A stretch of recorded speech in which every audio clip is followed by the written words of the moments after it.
Bonjour à tous et bienvenue dans un nouvel épisode de la Pause Tech. Aujourd'hui, on va tester un nouveau simulateur de vol qui vient de sortir pour le FPV. Son nom, c'est Uncrashed FPV Drone Simulator. Il vient de sortir sur Steam et tout de suite, générique.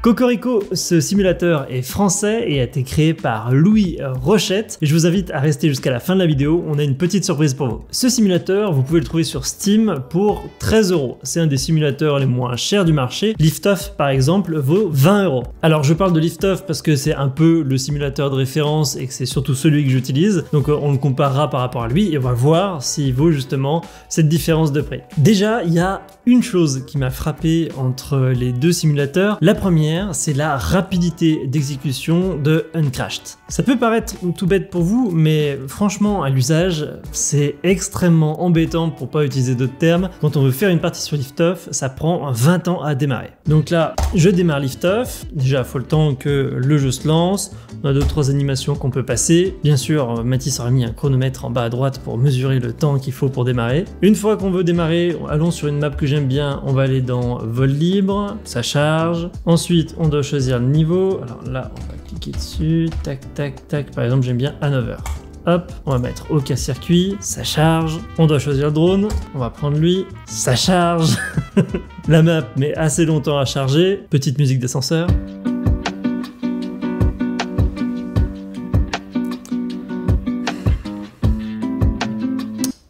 Hey, on peut jouer.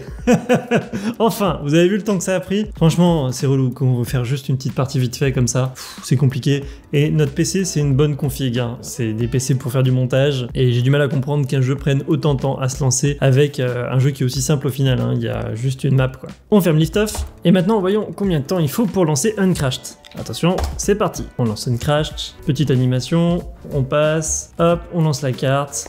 On joue. C'est littéralement, on va mettre un pourcentage là de comparaison, voilà, autant de pourcentage plus rapide que de lancer une map sur Liftoff. Et donc lorsqu'on veut faire une petite partie vite fait en fin de journée pour pouvoir s'entraîner rapidos, bah c'est parfait. Et alors niveau jeu, qu'est-ce que ça donne? Et ben on va voir ça tout de suite. Et ben vous pouvez voir que les graphiques sont vraiment super sympas. Je trouvais Liftoff un peu artificiel, un peu trop jeu vidéo justement, ça manquait un peu de texture. Là vraiment, on a plein de petits détails dans la map, on a plein de petits gaps, on a plein de petits objets, etc. Et je trouve même que rien qu'au niveau des textures en général, c'est vraiment bien foutu. Hop là. Et si je pouvais donner un avis général par rapport au graphisme, j'ai l'impression que c'est plus réel, que c'est plus proche de ce que je peux ressentir lorsque je suis en train de voler réellement. Donc c'est vraiment un bon point pour Uncrashed. Et même niveau sensation de vol, je sais pas, il y a un truc. Alors déjà, on connaît hein, la gravité légendaire de Liftoff qui est très molle, qui du coup nous fait planer au lieu de se crasher. Là je trouve que d'un point de vue déjà de gravité, c'est un peu mieux géré. Et même niveau sensation de vol, je sais pas, il y a un truc en plus par rapport à ce que j'ai l'habitude d'avoir sur Liftoff. Je retrouve des meilleures sensations comme je peux les retrouver en vrai lorsque je suis en train de voler avec un vrai drone. Donc là aussi, un bon point pour Uncrashed. La seule chose qu'on pourrait reprocher en différence par rapport à Liftoff, c'est que, regardez la map, elle est plutôt petite. Dès lors qu'on s'éloigne un petit peu, et on a le signal qui se brouille, on nous demande de retourner dans la zone, et sinon ça nous y ramène de force. Mais voilà, on peut pas trop s'éloigner, les cartes sont un peu plus limitées. Moi j'aurais bien aimé me balader dans un bandeau par exemple pour cette carte là, qui soit un peu plus grand, pour pouvoir varier un petit peu les plaisirs. Liftoff a des maps beaucoup plus grandes, et c'est assez agréable de pouvoir faire des sessions où sur une même map, on va à des endroits qui sont différents, on va pouvoir faire des exercices qui sont différents. Alors si on s'arrête un instant de jouer et qu'on retourne dans les menus, on peut voir donc qu'il y a 10 cartes. Je vais vous les faire très rapidement, comme ça vous aurez un petit aperçu. Donc là on a fait déjà bandeau en forêt. Maintenant je vais vous monter très rapidement la carte bandeau urbain. Voilà, ça ressemble à ça, je trouve qu'elle est vraiment très bien faite. On a plein de petits interstices, plein de petits gaps, d'obstacles à éviter, plutôt chouette. On a la carte long range, vous avez vu le temps que ça met à charger. Donc là sur la carte long range, c'est justement une carte un peu plus grande, c'est fait exprès. Par contre, il y a beaucoup moins de détails, j'imagine pour des raisons de temps de chargement. On va pouvoir aller faire du vol au-dessus de crêtes, etc. Voilà, donc là on va prendre beaucoup plus de vitesse. Et c'est vraiment fait pour avoir justement les sensations de pilotage lorsqu'on est à forte vitesse comme ça. Et de ne pas se laisser surprendre par exemple par la vitesse pour éviter des obstacles lorsqu'on est en descente. On a la carte, alors qui est assez original, que j'aime beaucoup, Ville suspendue, qui en fait nous fait retourner dans le film Le Cinquième élément, avec des voitures volantes et des buildings. Alors, elle est jolie sur le papier, je m'attendais à ce que ça soit une des cartes que j'apprécie le plus, et au final je trouve que l'intérêt est vite limité par rapport à ce qui est possible de faire en termes de vol. Mais bon, elle est marrante, au moins elle a le mérite d'exister. Une carte désert qui se passe, spoiler, dans le désert. Temps de chargement, c'est juste génial. Une carte avec voilà, un petit coin à la montagne, plutôt sympa. Une carte où là on va plus se concentrer sur un hangar, une sorte de bandeau avec quelques installations électriques, etc.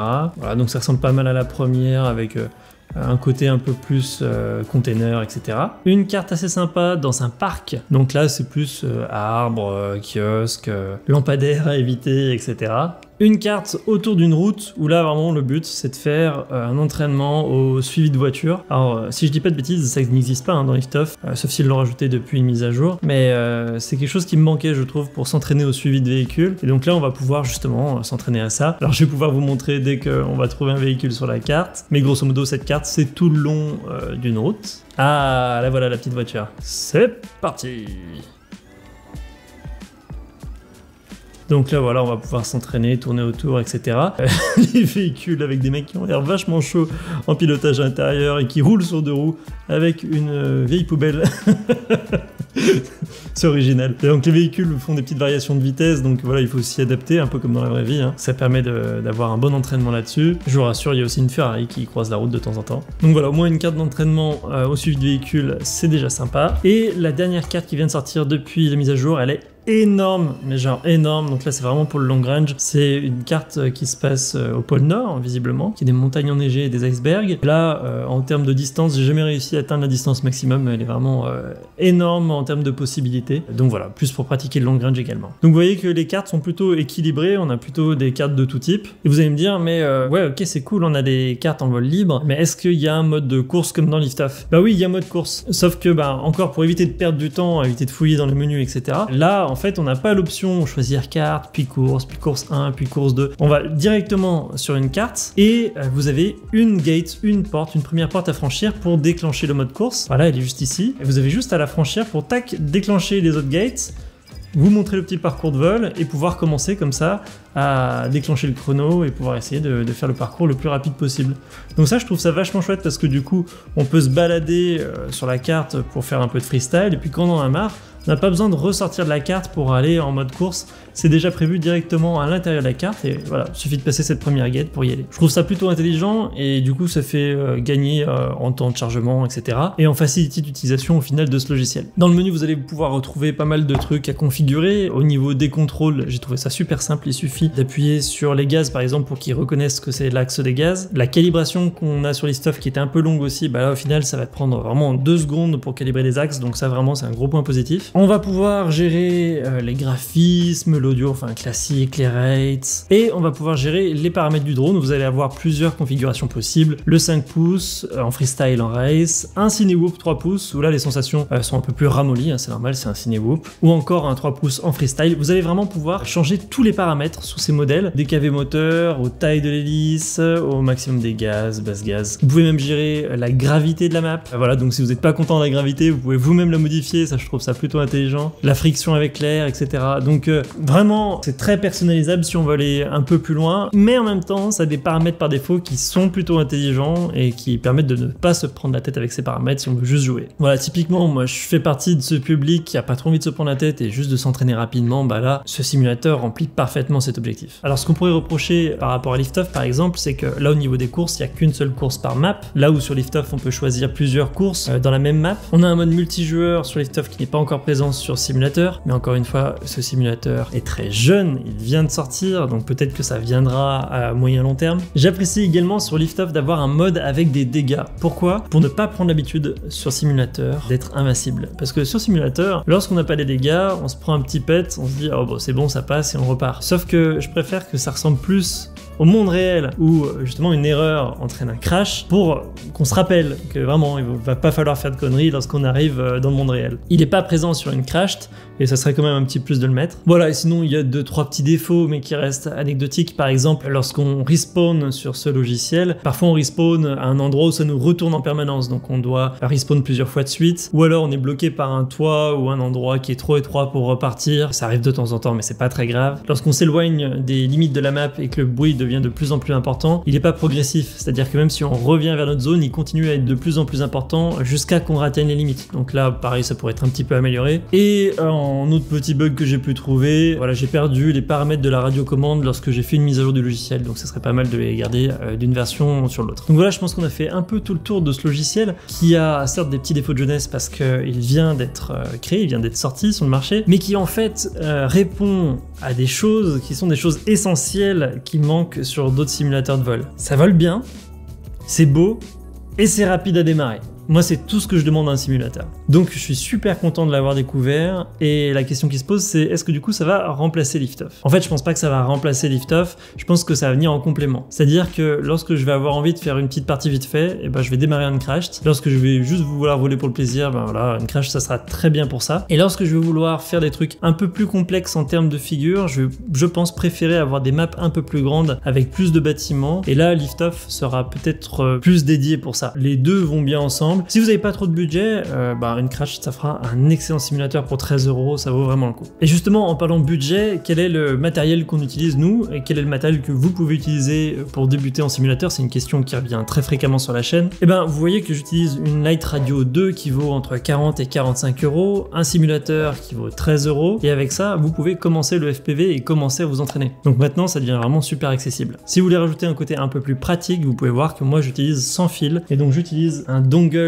FreeSky qui permet en fait de connecter tout simplement en USB à la radio sans fil. Ça marche très très bien. Là aussi, on l'avait déjà testé sur la chaîne sur cette vidéo. De toute manière, je vous mets tous les liens en description si vous voulez chercher ces références. Et pareil, je vous fais un petit rappel par rapport encore à cette vidéo que j'avais déjà tournée pour vous aider à vous entraîner avec un simulateur. Je vous conseille de commencer avec un masque. Alors c'est un peu le bordel là parce que tout n'est pas branché correctement, mais je vous invite à regarder cette vidéo si vous commencez le FPV, où vous pouvez mettre du coup un signal que vous allez transformer du numérique en analogique dans votre masque pour avoir les sensations de pilotage avec un masque. J'ai eu quelques remarques, quelques commentaires sur cette vidéo pour savoir si ça marchait encore avec la mise à jour et les lunettes V2. Je viens de tester avec le masque V2 mise à jour et qu'on peut repasser en V1 après à l'intérieur dans les paramètres comme j'ai décrit dans cette vidéo. Et ça marche encore très bien, donc voilà, il n'y a pas de souci de configuration. Je vous avais promis une petite surprise pour la fin. On a de la chance, ce jeu il est français et du coup on a pu rentrer directement en contact avec son fondateur. Et on a la chance donc aujourd'hui d'avoir Louis directement avec nous en ligne. Salut Louis.